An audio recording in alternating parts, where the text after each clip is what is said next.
parents, by targeted parents. But before we go into that, I wanted to talk about some upcoming events. So, particularly on Saturday at 2 p.m. Pacific time, we have an event that's called Parental Alienation, the Aftermath, where we're going to have a panel of adult children of parental alienation. So, these are people that have been alienated from one of their parents when they were children and now they are adults, so they're going to come and share with you their stories, and they're also going to be answering your questions. So it's a great time for you to come and bring your question and things like that.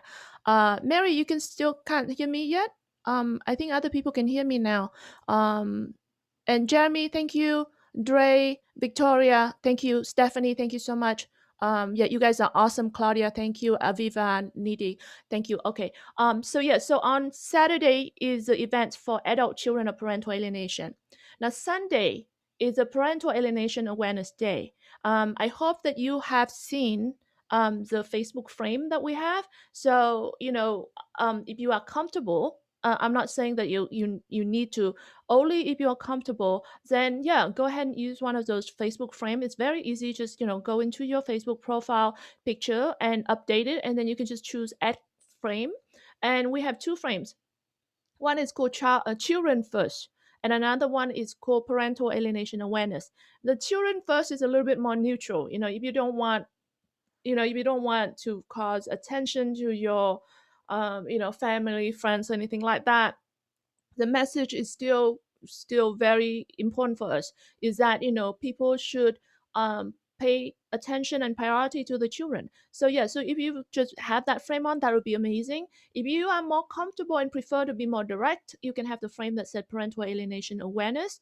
So we have those two frames. We're gonna collect as many of the people that like the profile picture of as many parents that have used this as possible, and we're gonna put it together as a clip, a video clip, and we're gonna share it with you guys. I know that you've seen some of it, but I know that we haven't really collected nearly enough of the parents. There's so many more parents that have used the frame since then. So we're gonna add the rest that we have. Martin, thank you. Oh no, Isaac. Oh my goodness, Isaac said he just lost his kids today in court. Um, you need to let us know what's going on, Isaac, especially in the group. Okay, in the private Facebook group, let us know what's going on. Um, that's nice. Crystal says she's gonna do a balloon release on Saturday to honor her oldest son. Um, Okay, thank you. Okay, so anyway, on Sunday, we have so much planned for you guys on Sunday. So I want to walk through it before we go into today content. So on Sunday, we have so many panels that you can see here. Okay, we start from 11 Pacific time, and we have 7 sessions. For now, we have 7. We might add more. So I'm just giving you a heads up. This is still a moving piece. We have so much planned. So the first session is going to be, and that day we are going to just focus on solution. We don't want to sit there and having casual discussion. We're not going to sit there and venting. We're not going to sit there and play victims. That day we're going to focus on how do we solve this problem. So we wanted to bring in perspectives from people from all aspects of life. So the first session is solving parental alienation from the perspective of the parental alienation experts. And we have Dr. Amy Baker. Now, if you guys haven't heard of Dr. Amy Baker, you need to look her up. Now, she has written so many amazing books out there. She's done so much research in this field. And really insightful. We have interviewed her before. You can find the interview in the videos tab in our on our Facebook page. So she's gonna come back, and this time we're just gonna focus. And really, Sunday is going to be action packed, so it's really short. We don't have a lot of time to drag out, so only 30 minutes per session. So session 1, or 30 minutes, we're going to have 3 experts coming. Actually, we have another one that we're hoping to get. He's not quite well, so we don't know if he can come or not. Like, there's few things that still pending, but we might have 4, but right now we have 3 amazing experts that are coming. So we have Dr. Amy Baker. We have Dr. Steve Lindenberg, who is going to be coming and talking from the forensic perspective. And then we have attorney Ashish Joshi, a top attorney in parental alienation, who is going to be speaking from the legal perspective. So that's the first session. The second session is going to talk about solving parental alienation from the perspective of the adult children of parental alienation. And we're going to bring in the hero circle, which is the alliance of adult children of parental alienation. And we're going to talk about how we see it in terms of the solution. And then session 3, we're going to be bringing in the US advocates in parental alienation, and we're going to talk again about solution. The host for that session is Michelle Wilson. She's a journalist from Los Angeles Tribune. And then session 4, we're going to talk about a particular parental alienation awareness campaign that we have been running. Some of the parents have participated in this, and if you haven't and you want to, it's not too late. It's an ongoing thing. So if you have letters that you wrote to your children, or you are writing your children, if you have diary entry, journal, poem, writings that you want the world to know, things like that, anything that expressing your experience as a victim of parental alienation, you can submit to us. It's under Hero Songs Project on our website at victim2hero.com. Lisa, for the event, you go to Facebook, you can register. There's a link for the event, for this event. Actually, for all of our events, you can go on Facebook. It's free. It's live stream on Facebook, and you can go in and you can just click going or interested. And then when the event comes live, it will give you notification. But anyway, so the Hero Song Project is a project where we have writings from parents, and then we have singer-songwriters, like the musician, the artists from all around the world, to pick bits of the writings that were submitted, and they write and record and sing the songs for us. And then this song will be a part of our parental alienation awareness campaign. And we have artists from all genres. So we have American Idol alum. I'm sure some of you guys probably know her. She's a singer-songwriter, Effie Pissarro. We have the Billboard pop artist Shalita Burke. She's an international artist, very amazing voice. We have New Zealand top hip hop chart, the artist Red. That's what she goes by. We have the rock band, the Rewind. They have performed with Alice Cooper. They open for some amazing classic rock bands out there. So the lead singer Josh Decker is going to be coming. We have the country music artist Chris Gill. We have many other artists that are a part of the Hero Song Project, but on that day, we're going to have those artists that are coming and just sort of like talk a little bit about how they see the solution is. And then on the session 5 is going to be the Hollywood Silver Screen Festival. Now, I don't know if you guys are aware, we have a film festival going on Sunday. It's free to participate, and we're going to have the festival open for you to watch, for the next week. So you don't have to watch it on Sunday. We opened this particular festival particular event for this festival. So Hollywood Silver Screen Festival is an IMDb qualified festival that has been going on for 7 years. But this year, we have one special event, which is that's starting on Sunday, specifically for parental alienation films. So we got submission from all around the world. There were over 600 submissions, and the festival committee has been so working tirelessly to try to screen through this 600, because our goal is to pick a dozen from this 600. So imagine the screening process. We're only going to be picking about a dozen from this 600, and then we're going to open it for the public to view this as a part of our parental alienation awareness campaign. So session 5 is where we're going to be announcing the award-winning films from this festival. Okay, and then we're going to be screening the winning film, just one winning film at session 5. Actually, I don't know which one it is yet. I'm not really a part of the film festival committee. So the film festival committee is going to let us know what it's going to be.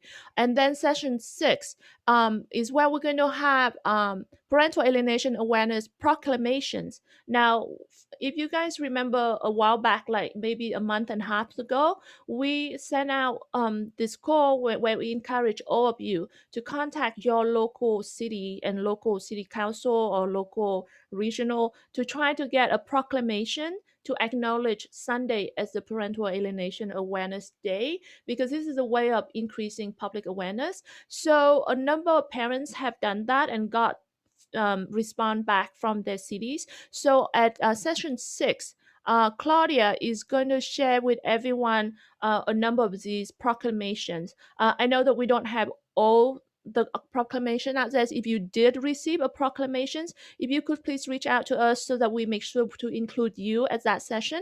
So session 6, if you have proclamation, please come and join us and share this on the screen. So I have mine right here. You guys can see it right here. It came from the city council, and I'm looking forward to share that at session 6 that day. And then session 7 is where we're going to talk about solving parental alienation from the perspective, from the point of view of the international advocates. And with that, we are going to have advocates from all around the world. Let me make sure we can see enough here on the screen. So we have advocates group from UK, from Portugal, from Israel, from South Africa. So really, we're trying to bring in really an international perspective on this. So that's our Sunday program. Okay, let's see. I see. Okay, so there's different people that are doing different things. We saw someone talking about Claudia is going to do chalk in her driveway. Yeah, yes, like go and register on the Facebook page for the event. If you're not already on our mailing list, please join our mailing list so that you don't miss events and other resources, because we don't post everything on Facebook. We don't post everything on the website. So sometimes there's certain information we'll only send out to our mailing list. So if you're not already on that, make sure you join it. It's on the victim2hero.com website. Okay, Brent said he has story to tell. Brent, yeah, we have a link where we want to collect parent stories. So for any parents, actually, if you want to tell your story, we have a link where you can fill in your stories, because we want to know a complete story. So if you don't have that link, you can message us on our Facebook page and we'll give you that link so that you can fill it out. Okay, and then what do you mean by American doesn't count, Brent? Clarify that a little bit. Um, and then yeah, Tammy and hi, thanks everyone. Okay, so that's the event on Sunday, and like I said, on Saturday we have a panel of adult children that are gonna come and share their story of how they were alienated as children. I think that is such an important event, because really this is where you get to hear. I mean, all the alienation really happened behind the closed door.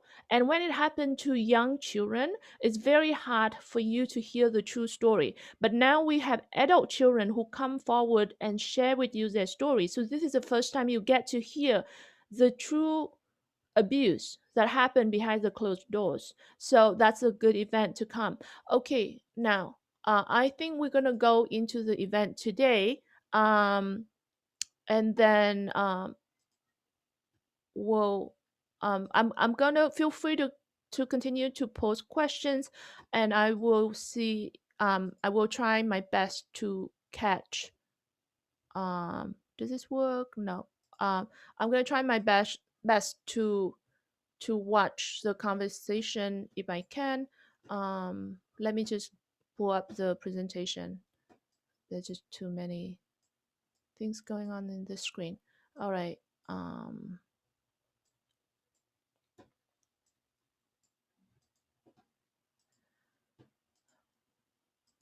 All right. Does this work? All right. I think this works now.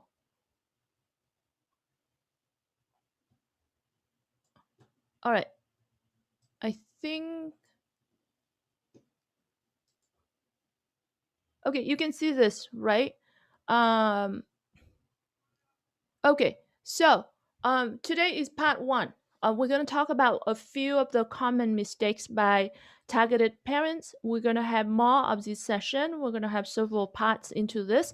So we'll come back other times and talk about it. And today we have a request in our private Facebook group where some parents are asking us to do an event to tell parents to explain how they can talk to adult children. So we're going to have an event probably in May where we're going to create a session to discuss with you how we think that you can, with sort of suggestions, how you can or how you should reach out to your children. We're going to try to use as much research-based information as possible, and then some of it we're going to draw it from our research based on the adult children as well. So anyway, so common mistake number one.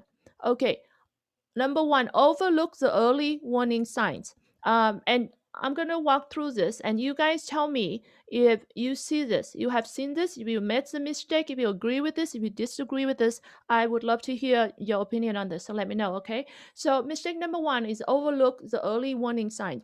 Now, a lot of parents, when they see things like, when you start seeing your children behaving a little bit strangely, when you see that, the ex is doing strange things, a lot of parents don't know what they're looking at, so they overlook these early warning signs. They will think that, oh, I'm being too sensitive. They don't start to document it. They don't address the problem properly. They don't start set the boundary. They essentially, that's the problem. So this is, unfortunately, this has a lot to do with the lack of public awareness. And because there's no information out there for parents. So when we run into this problem, we don't know what we're looking at. And a lot of the time, you are so shocked by this sort of behavior that you're going, that's strange. There's no way my child would believe these lies. There's no way that, is that what my ex is saying? Is that even possible? Does it even make sense? So you are going through all this stuff in your head, and you might even, complaining to your friends, complaining to your family. You might be venting into, different groups, but you are not taking the right actions, and sometimes you will do the wrong thing. So it's easy to look back later to say, oh, I overlooked the early warning signs. I wanted to point out though, even after, even deep into it, even way, even now, if you sit down and think about it, you are probably still continue these actions where you still overlook signs and you still don't take the appropriate actions. So the key takeaway from this mistake is when you see things that are inappropriate, you need to start document things. You need to start setting boundaries. You need to not engage into this like big battle or fight with your exes. You need to figure out where is the right boundary is, and what you have to discuss and what you need to discuss and what you don't, and where the discussion should be, and who are the authorities. So for example, we've seen cases where parents would see behaviors that are shocking, where, for example, the step parents would do things that is right down to sexually abusive, and then they feel like, oh, am I being too sensitive, and they don't want to call, for example, child protective agency, or they don't want to, or when the ex doing outrageous things, they don't want to take record, don't want to take notes of it. And so it put you in a position that you're at disadvantage, because I'm not saying that following your case in court is always a solution, but if you have documented your case properly, then it gives you the option, so that if you need to go to court, you have that. Okay. um Okay, so there's discussion in the chat room about the shock got me. So Melina says the shock got me. It paralyzed me, and my coping choice was to disassociate, so I never adore to myself things were really happening and it was real. Brent says paralyzed. Yeah, and that they make you doubt your reality. That is very true. Yes. Yeah, Crystal said, I wish I was more vigilant sooner. Exactly, exactly. So it's easy to say that, but the reality is, the key to this is today, even today, chances that you are still not vigilant enough.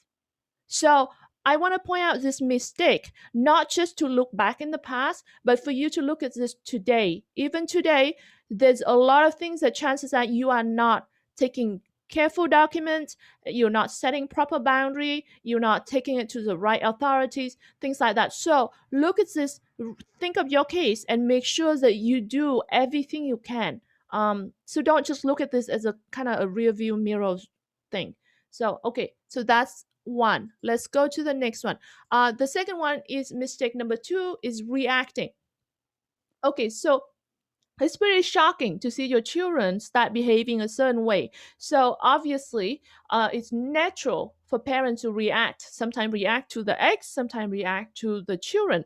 So you know, you may be screaming, you may try to discipline the children, you start to have this sort of text message war with your ex, like texting back and forth and lengthy emails, and it's very common. And you would go in and sometimes you say things that you regret, or say things using language that you shouldn't be using. Because so this is a problem. Your ex is not where the solution is. Your ex or the alienator is a cause of the problem. So you cannot seek the solution from where the problem is caused. So by engaging in this back and forth text message or emails and all that, it's not going to help. You need to figure out what is the minimum that you have to engage to set your boundary, to set your place, to demand what is right.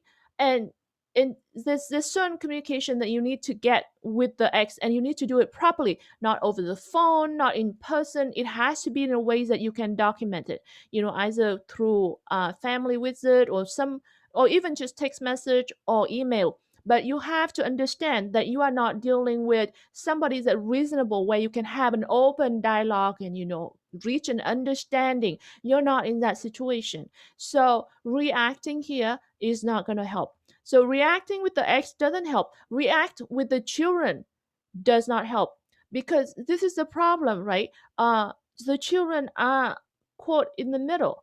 They are stuck in the middle as victims. So if you are reacting your children, the children behaviors are not what they chose. They are forced into this. So that doesn't help to react to the children. So anyways, that's mistake number two. And so the sooner you can get out of that mode of reacting, because reacting means that you are just at the receiving end and you're just kind of the victim, and you just reacting to what is thrown at you. You need to take back the control, right? So you have to step out of that and take back the control, get into the driver's seat, and take control of your case.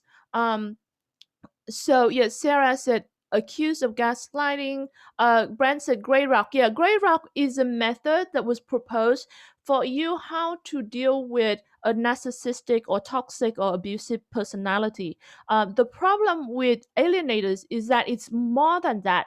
Um, Gray rock is sort of like not enough, because you are dealing with not just a toxic personality, but a toxic personality who is intentionally and maliciously attacking you. So it's beyond just the normal interactions. Because Grey Rock is like, oh, if there's some interaction, you can just pretend to like not interact, not engage, and then it's enough. You actually have to take back control and do more than just that here. Um, and then we had Marlin said, I'm really not, but now it's our fear of taking it to court. Nothing's being done again, fear of handling the outcome mentally and emotionally. So I avoid going to court again to not put the use of a position. I'm sorry. Yeah, that's a problem. Fighting in court is very painful. It's very mentally exhausting, especially when you're dealing with an abuser who will likely put you through false allegation, and the system is so inadequate in protecting you. So I totally understand it's very exhausting. Okay, so mistake number three is being stuck in trauma. And this is the problem that I think we see a lot in the conversation in the chat room right now, is that I understand you are so shocked because this is the child that you love, that you had a very loving relationship with. Some of the relationship parents describe as, we were BFF, like we talked to each other about everything, and we were amazing, all of that, right? And then we have so that kind of shock of losing that child, and then the shock of how blatant the alienator is. Some alienators will make up accusation that you couldn't there's no way you could even imagine. It's beyond award-winning novels. So obviously it it's an attack on you. It's a psychological warfare that is attacking you from your point of view as a human being, and as your point of view as a parent. And then at the same time you seeing your child is being abused and you feel helpless, you're not being able to do anything about it. So the problem though is that, as painful as it is, and it is likely the most painful experience anyone ever have to experience, like, really, I think parental alienation is probably the most evil form of abuse out there. So it's very easy for you to feel traumatized, but you can't stay there. You can't stay there and feel miserable. You can't stay in your victim place, because that doesn't help. I know it's painful, but you have to stand up. You have to get help for yourself, for your children. So we need to get out of this trauma place. And a lot of parents have trouble with this because, yeah, it's easy to understand. I mean, how painful it is, and it's ongoing. It just keep happening over and over again. And talking about cases that are very serious, there are parents that are being accused of sexual child abuse and things like that. So obviously we're talking about very serious situation. But um you can step out of this. And you need to, not just you can, but you need to get out of this, because if you make the mistake of staying there and staying broken, you can't help your children. So one of the very key aspect of dealing with trauma treatment is when the victim can help playing a role of saving themselves. So for example, let's say there's a fire. Like, let's say you are in a building and the building caught on fire, and you were able to run out of the building, so you actively participate in the rescue of yourself. That is very powerful. That's very powerful. It does a lot to your healing. So even though you experience that, you can walk away and you can heal from that experience much quicker than, let's say, if you were let's say you got robbed, and then some gangster tie you down and beat you up, so you're now completely helpless and you're not going to be able to fight back. Now in that situation, you are not able to participate as an active rescuer for your own situation. This is what they show in trauma research. If you cannot participate actively as a rescuer for your own situation, then your ability to heal from that trauma is a lot worse than if you could rescue yourself. So, in this situation, when you are a victim, a target of parental alienation, you need to be proactive and get out of this trauma zone, get out of this victim zone, because then you can be proactive, you can be active in your own rescue. Okay, so that's what you need to do. Okay, Crystal said it makes all of life stop, but you got to move forward for your children. Yeah, I totally agree. A lot of parents feel like, oh, they can't move forward, but they have to actually. Nihi said, for sure, I'm stuck in trauma. Actually, so that is very common. We see that a lot. It's not just you, many parents, and so that's why we talk about it now.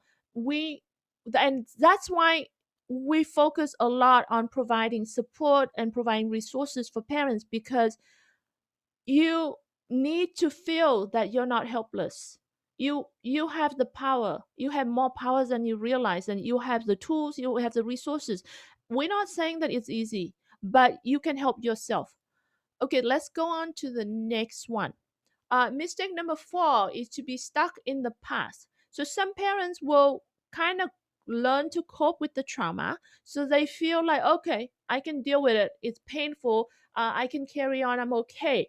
But their mindset is still stuck in the past. So with that, and by that, I will explain. So for example, when they have interaction or time with their children, instead of appreciating and acknowledging that things have changed, they expecting the children to still be like in the past, where they still had a loving relationship.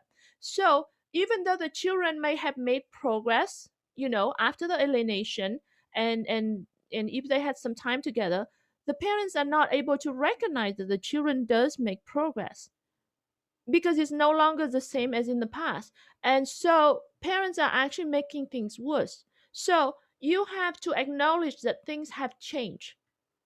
Things will never go back to the way it was. That's the reality. It doesn't have to be a bad thing. Things could be a lot better. You could be a lot stronger. Your relationship with your children could be a lot stronger. Okay? Things could be a lot better. But you have to acknowledge that things will never, ever be the same again. You are no longer that innocent person who never realized that there's a toxic, abusive person in your life before. So you will never go back there. Your children have been affected, so the children will never be the same. But you can help rebuild that relationship. You can rebuild your children. You can help rescuing your children. So don't get stuck in the past. You need to recognize where you are. You need to assess the situation where you are, and then that way you can be proactive in moving it forward, and you can recognize the progress, especially with your children, the way that you're dealing with your children. If you don't recognize the progress that you are making today with your children, or even with the way that you're dealing with your exes, or the alienators, then it's not going to help you with your case. So um let's see we let's see some of the comment. Avina said, excellent advice regarding trauma and rescue of self. Thank you. Rena said, two of the hardest thing in the world, being a victim of parental alienation and being able to overcome um, being that victim. Yeah, the hardest thing is being a victim of parental alienation. I think that's definitely the hardest thing. I I think that it's even harder than if you were attacked physically, because the psychological impact and the long term impact of it and how it's ongoing. And like when you watch movies, right? Any kind of movies, you will see that when a bad guys want to hurt you, the bad guys doesn't just tie you up and beat you up. The bad guys, like, when the bad guys want to harm the hero, the bad guy will usually attack the hero's daughter or son or parents or wife or girlfriend or husband or boyfriend, right? The attack is a lot more painful when the attack is on somebody that you loved. And that's why parental alienation is so much more painful than if somebody just beat you up, right? The psychological impact is huge. And not just attacking on that child, attacking on you, on who you are, because the kind of false allegation that being put on you is horrific. So yeah, it's definitely very, very painful. um Okay, yes, and if you don't get caught on their behaviors, they continue to the behavior, and court will see the pan. I hope that you're talking about the alienators. Yes, if you're talking about the alienators, yes, you definitely need to call on to that on their behaviors. Um, Brent said, I went to Child Protective Services and I was red flagged. That's a big problem with parental alienation, is the counterintuitive situation it is, and also the lack of awareness in terms of. So there's this gender bias. There's definitely a gender bias out there where men are being seen as violent and tendency to be violent and abusive, and women are being seen as weak and emotional and unstable. So definitely it's easy to be stereotyped and sort of gender bias in that way. And because there's a lack of awareness, when you go to professionals, to go to agencies that was supposed to help you, a lot of the time you don't get help. And this is a huge problem, and that's why we're pushing on so many fronts to push for solution. This has to change. This can't continue because it's such a huge problem We're looking at so many victims out there. We're talking about the damage that's going to carry on generation through generation through generation to come. We can't just continue this way. This has to change. So anyway, let's continue with this. Melina said, yes, I finally had to look at it like a missing person to search and recovery. I'm not looking for a live person, but the remains. It's morbid, but it's what helped me. Uh, Melina, we recently did an event where we focus on grief recovery method, and we discussed, how do you grieve for a living child that you lost. We brought in Ed Owens. He's the advanced director of the advanced grief recovery program, and he talked about some pretty useful techniques. So if you want to check that out, that we just did that I think last week. So if you missed that, you can check that in the videos tab in our Facebook page. Um, Okay, Sarah said, I actually call the ministry on myself to give them the landscape of what is happening. Are you talking about the church? Um, yeah, the community and the society play a big role in this, and the ability of how the alienator can um, badmouth and smearing you in the community can really affect the case. So the sooner you take control of the community, the sooner you make sure that you engage in the community, that people can see who you truly are, the better it is for your situation. Um, Crystal, yeah, you can go. Crystal says she missed the event. You can go into the videos tab and you'll see it. Okay, so let's go on. And mistake number 5. Number 5 is unaware of your child's trauma. Now, a lot of parents just look at the child's behavior and said, "Well, the child is, rude and cold and defiant and misbehaving and this and that." Well, unfortunately, you are dealing with a child that has gone through trauma. Look at the abuse that being done to the child. Your children are victims of trauma. So you need to look at your children with a compassionate lens. You can't treat your children like a normal situation. And it starts with that compassion.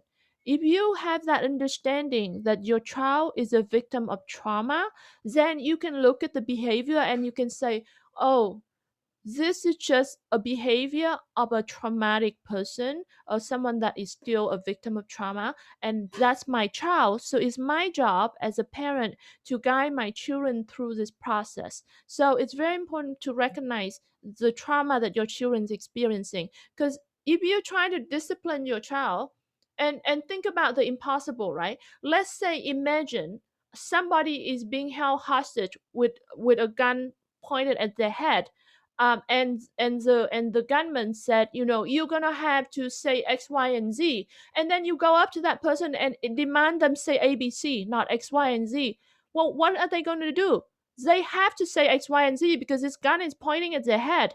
You may not see that gun, but the gun is there. So they're gonna have to say X, Y, and Z, even if they want to say ABC. So if you don't understand that and you go and you demand the child to say ABC, and if the child doesn't say ABC and you punish the child, what are you doing? This child have a gun to his head or her head, and you demanding the child to do something. So that doesn't work. The child has no choice, and the pressure and the expectation from the abuser, from the alienators, is already so great on the child. You should not be adding more pressure on the child. So recognize that your child is going through trauma, and picking up the appropriate parenting skill to help your children is so critical in this time. Because if you're not, you pushing your child away, and you create so much harm, because your child will just see that you don't understand. The child have no choice. So it's really, really critical to understand this. So there's a discussion. Crystal talk about therapy. Okay, therapy, the concept is good, right? You just go, oh, my child's affected, I'll take the child to therapy. The problem is, and we mentioned this before, was that a lot of professionals don't know what parental alienation is. They don't understand it. It's counterintuitive. And you will see we have an event on May 1st with Dr. Steve Miller coming, and we're going to dig deep into the counterintuitive aspect of parental alienation and what you're going to do about it, because it's so counterintuitive. It's actually, if you bring a therapist that doesn't understand, you can create a lot more harm than good to your situation. So this is why it's so important, and we talk about this all the time. Parents have to be the hero. You have to be in the driver's seat. You can't hand your case over to a lawyer and just expecting the lawyer to handle it. You can't hand your case over to a therapist and expect the therapist. You have to be in control of your case, because only you can help this. And then if you are in the driver's seat and you understand this, if you educate yourself with this, you can pick the right people. You can build the right team around you. It has to start with you, not from outside. There's no amount of money is going to be able to save you if you yourself don't get in the driver's seat and do it properly. So that's very critical. Okay. So that's really the 5 mistakes that I want to talk about today. Okay, Rena is talking about it's so hard to respect their wishes because you know and understand those wishes are not really their wishes.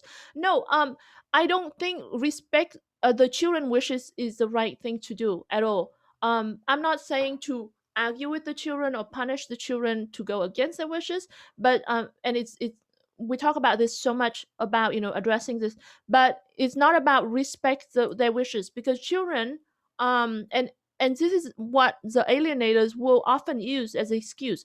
Oh, he or she doesn't want to see you, he or she doesn't want to talk to you, right? The boundary has to be set, because if the child doesn't want to go to school or doesn't want to go to a doctor when the child is sick, and if the alienator doesn't take the child to the doctor, that means the alienator fails as a parenting skill, right? So it's the same thing here. So I know that sometimes alienators will just blatantly ignore that, and actually very often, but you have to set your boundary with that type of reasoning. You need to push that boundary in that way. You can't say, let's just let the child decide. Let's respect the child wishes. It doesn't work that way. So you have to set your boundary, and yes, sometimes you have to use a court system to set that boundary, but you need to set that boundary. Okay, so that's mistake number 5. I think that's the only 5 that we're going to be talking about today. But I wanted to mention that when dealing with parental alienation, we recommend you looking at breaking it down into 5 facets. And we talk about this in the workbook that we have on Amazon. You can get it on Amazon. It's called Diagnosing Parental Alienation, the 5-factor model workbook, and it's based on the forensic psychology model, the 5-factor model. But anyway, so one of the things, this is what we propose at Victim to Hero. This is our model here, is the 5 facet of dealing with parental alienation. The first one is yourself. You have to figure out how to redefine yourself, how to restructure yourself, and so that's the first part of it. So when you're dealing with parental alienation, it has to start with you. I mean, there's a lot more to this. I just want to give you an outline. And then you have to learn to deal with your child. I mean, we talked about it a little bit earlier. You need to recognize that your child is a trauma victim. And then the next thing is you need to learn how to deal with the alienator. You are not talking to somebody is collaborative, somebody is reasonable, somebody is open to communication. You need to be aware that you are dealing with a toxic personality who is probably a cluster B personality disorder. So, either probably sociopath, psychopath, narcissistic, or borderline in some way. Probably somewhere there, very likely. So you need, the way that you deal with the alienator is not how you deal with your friends or your colleague or some reasonable human being out there. The way that you deal with the alienator is very different. So that's the facet that you have to build a skill set on. And then you have to deal with the court and the system. And again, with parental alienation, you're not in a normal situation. So again, there's a different skill set and facet to deal with the court and the system. We had multiple interview with Ashish Joshi, where he talked about the strategy, and then we have various other interview with other attorneys that talking about specific aspect of dealing with the court and the system. And again, the workbook that I mentioned is to help you to structure and document your case so that you can present it. You may not use the term parental alienation. The structure is still the same. It's still the same structure, and you should not use exactly like what you use that, but it's help you how to pick what you should present. And then you have to figure out how to deal with others. That's the last facet. And like I was saying about community, you the community plays a huge role in alienation. So the sooner you can take control of the community, because if you don't, the alienators will badmouth you, will smear you, and will do everything to destroy your reputation. So you have to stand up and set boundaries. So this is we're talking about neighbors, we're talking about extended family, we're talking about schools, we're talking about doctors, all these people that have some part, church, have some part in the impact of the relationship between you and your child. So it's very important. All of these are a different skill set, very specific for parental alienation. And we have this, and we're going to be sharing with you over, you know, as time goes on. We have developed this model, and we're going to go in and dig deeper in each of this. We're also going to be launching a support program where the pilot program is going to start shortly after next week, because we're going to follow this model a little bit, and we're going to looking at these different aspects, like this 5 facet of dealing with parental alienation. Okay so what to do? You need to get informed, get educated. There's tons of books, there's tons of resources. We have a lot of videos that you can watch, things like that. So make sure you get informed. If you're not already a part of our mailing list, make sure you join, things like that. Join our Facebook group. Anyway, so get informed, get educated. You don't have to spend a lot of money to do this. There's public library that you can get books for free. You can even not even have to go to the library. You can get electronic version of a lot of these amazing books that can really help. So get informed. That's the first place. And then you need to redefine yourself. You need to be really proactive in being the hero in your case, to rescue your children, to rescue yourself out of the situation. You need to redefine yourself, and we'll talk about this in a future session.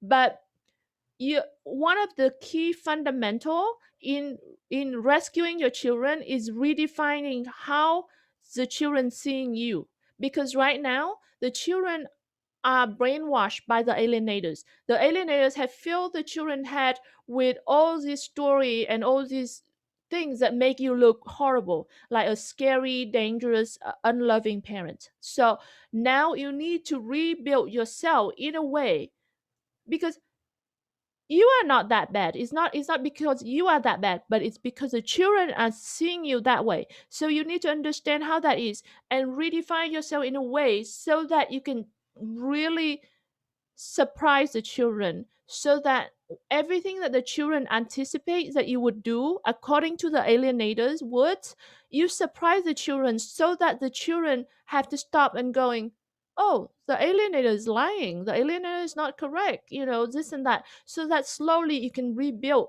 This is the beginning, because so things are going right, and this is the alienated path. They're making progress in brainwashing your child. You need to create a crack in that road. You need to break that bridge. And so that's redefining is about. And we're going to go into the future session and talk to you about how to do this. We have a method, so we'll do that in the future session. So anyway, and then you have to document your case. Whether you're going to go to court or not, you have to thoroughly document your case. Document, because you never know when or what or how you're going to need this. So make sure you document your case, and then take action. Obviously, get into a proactive. I'm not saying about going to court. It may be the solution, it may not be, but there are a lot of actions that you should take. You need to be proactive in all the 5 facets that we're talking about: how to deal with your children, how to deal with yourself, how to deal with the community, how to deal with the alienators, how to deal with the court and the system, things like that. So, take actions. And again, like I said, we'll talk more in the future session about all those facets of dealing with parental alienation. And then finally, here are some additional resources. Like I mentioned, we have the workbook on Amazon. It's called Diagnosing Parental Alienation, the five-factor model workbook. You can find it on Amazon. We have the Facebook group. It's called Parental Alienation Victim Support Group. Um, we don't we don't like the word victims at all. We don't believe that you should be a victim. The reason we use the word victims is because it's easier in terms of Facebook algorithm.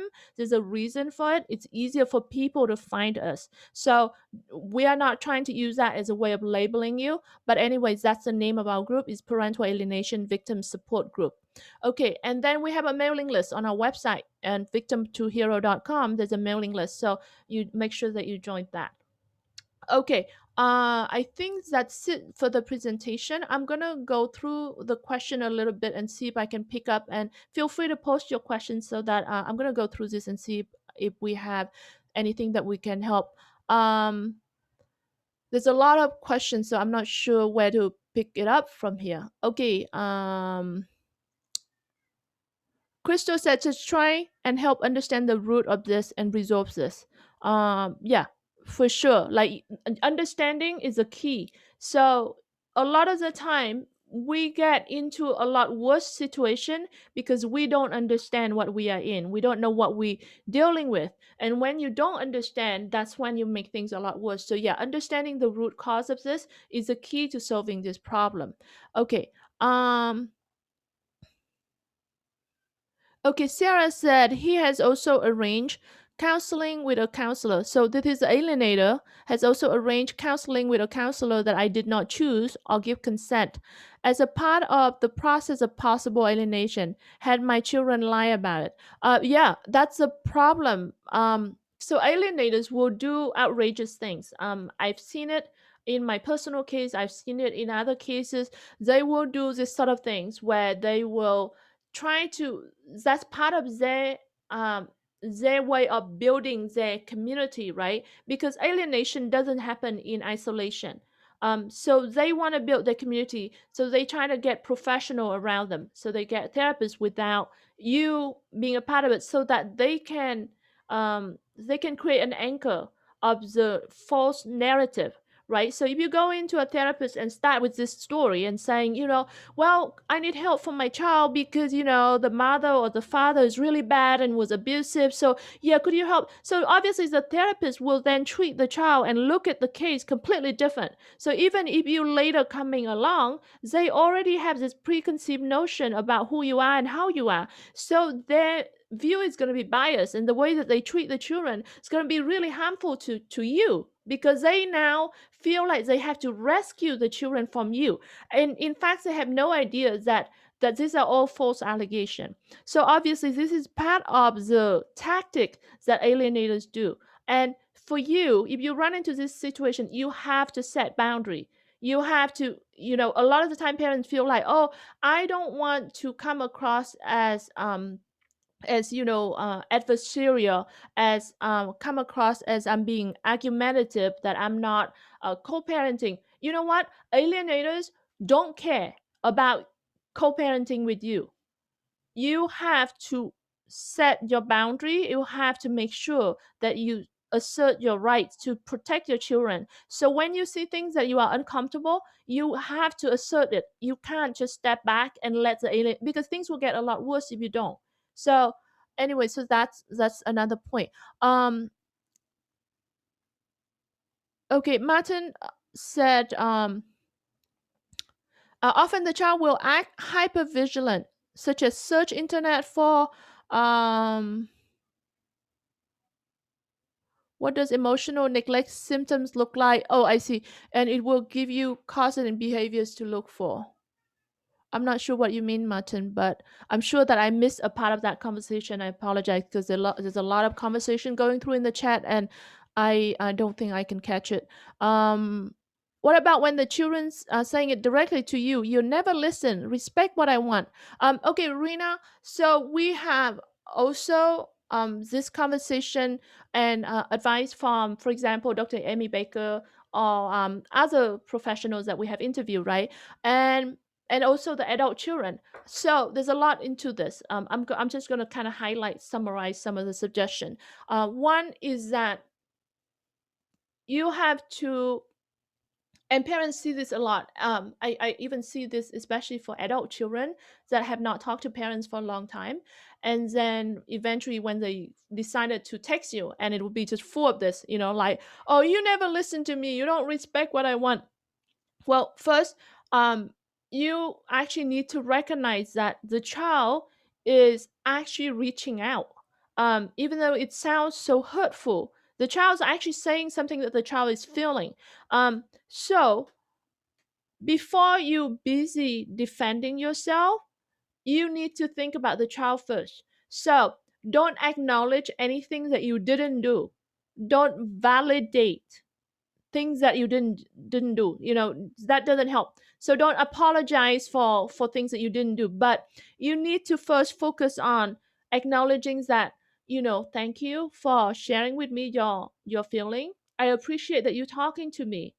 That must be hurtful for you to feel that way, right? You simply being there for your child instead of busy defending yourself. And then with addressing the false allegation, you should, but it has to come in a different way, and it has to come at an appropriate time. It has to come appropriate with the age and things like that. And it has to come not in a way of an attack against the alienators. So there's a lot into this. I just want to highlight some of the takeaway from all this work that we have done so far, from that we interviewed different experts and things like that. Okay, so okay, Victoria said, my 16 years old daughter spent 50-50 with her father and I. She has always been shut down and won't talk about anything hurtful about her father. She has learned how to handle his craziness the best she can, but for a while now, people are commenting that she's down and something's up. She cried recently, which is not her at all, and said that nothing she does, even when she tries hard, does her dad seem happy. Critical of her constantly, I have my suspicion that she now is being verbally abused and controlled like I was. My question is, when is the time to really step out and help her? Apparently, she's confiding with her friends, but not sure they are equipped to help, but just listen. Um, okay, so alienators do this. One of the tactics is to withholding love from your child. They do this because essentially they trying to, what the situation that Victoria described is that she still have time to see the child. She still have a chance. And so the alienated is subtly punishing her daughter for still seeing the mother, for still having a normal, cordial relationship with the mother. And so the alienator is withholding love from the child, and then it forced the child into a position of having to fight for that love. And so the child now feel like, oh, I'm losing that love from my father, for example. And then so I will have to give up my mother in order to win my father's back. And so what you are seeing, Victoria, is actually a somewhat early stage of parental alienation. Sometimes this could mean that you've been through this for decades. It still make no difference in terms of the level of severity. It's still the early stage of the level of severity of parental alienation. Um, and this is when the alienator is trying to withhold love from the child. It's one of the tactics. Um, it's not a one thing that you can do. There's a lot of things that you need to do. um Obviously it's hard for you to pull evidence if things are behind the closed doors, and chances of you getting approved, I don't know if you can get the alienators to agree for you to get approval, but it's it's very complex, right? When we build a case, when we help people that build a case, we map it out.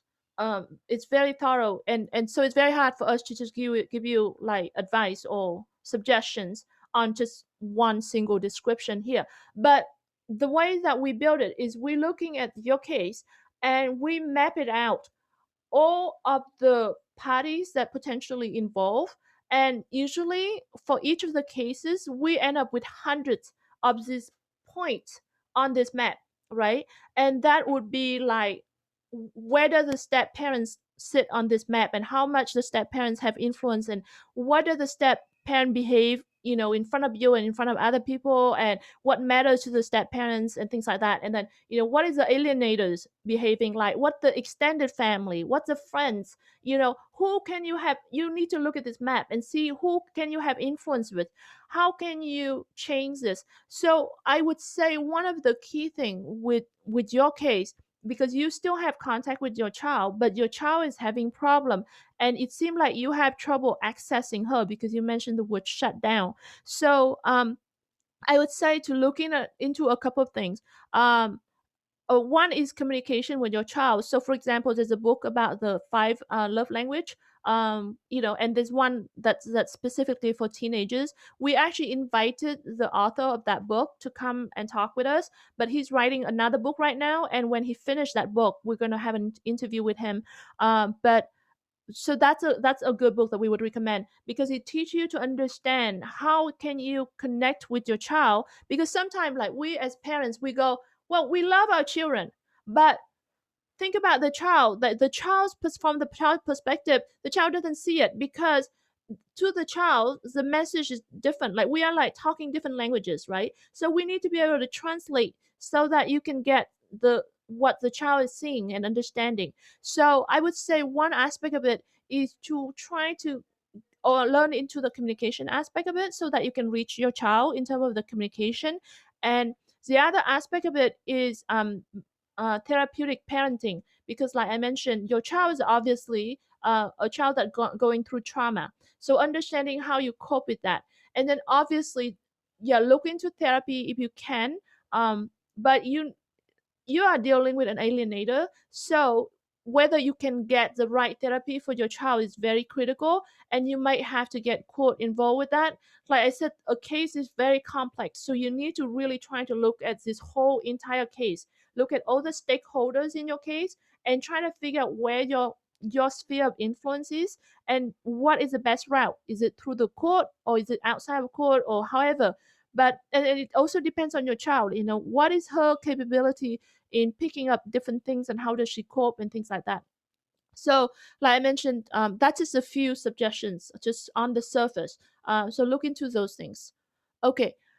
Um so Crystal, I'm using gross neglect and long-term custodial interference. Okay, I think you, Crystal, you're talking about a particular um a legal strategy. Yes, there are different legal strategy to use, and some of it are actually not even in the family court. So for some parents, we even talk about criminal courts and civil court and things like that. So when you're looking at the strategy, you have to look at this complete case, and you have to look at all the alternatives. It's not just, oh, go to court and get custody. It's not like that. Sometimes you win through different ways. So really look at all the options. um okay. Malina said, how do you, or can you even do these things and be effective after you haven't been and damage has been done? Melina, it's never ever too late. Um, it's it's not easy, but it's never too late. And I want to explain. So, if you look back at an interview that we did with psychotherapist Karen Woodall, and by the way, Karen Woodall is going to come back and do another interview with us soon. But we did an interview with psychotherapist Karen Woodall, and she explains the splitting, psychological splitting that the child is going through. The child is under pressure, and that's why the child behaves this way. The moment that pressure is released, your relationship with the child can be recovered almost instantly and wholeheartedly and fully. And we've seen this. She has seen it. We have seen it. So the key is, how do you release this pressure? Is that through the court system, or is that through pulling the child away secretly? Is that through different ways? So there's different way of dealing with this. But the key is to understand that what you are seeing is not permanent. Even when it seems permanent, it's not. You can actually recover this, and we've seen this many times. Okay. um Rena, the book, are you talking about the workbook? It is available in Canada. I saw the listing in Canada. um Thank you, Brand. And then Crystal said, we all have to be proactive. Yes, and patient with our children. Yes, exactly, Crystal. I totally agree. Okay, I think there's a lot more question and comment, but it's kind of long enough now. So I think I'm gonna go, and I am going to see you guys. I mean, the latest is this weekend, but if not, I probably see you guys before then. We'll probably come up with different events. I mean, we pop up every now and then, and I will update the video clip with the frames. I'm gonna try to collect as many frames as possible. I know different parents have commented, so comment for us so that I can like let me know. Hey, I'm using the frame so that I don't miss you. But yeah, we're gonna collect a lot more of those frames, and then we're gonna update the video clip and we'll share with you guys. So thank you so much for being part of this. I really appreciate you guys. Thank you.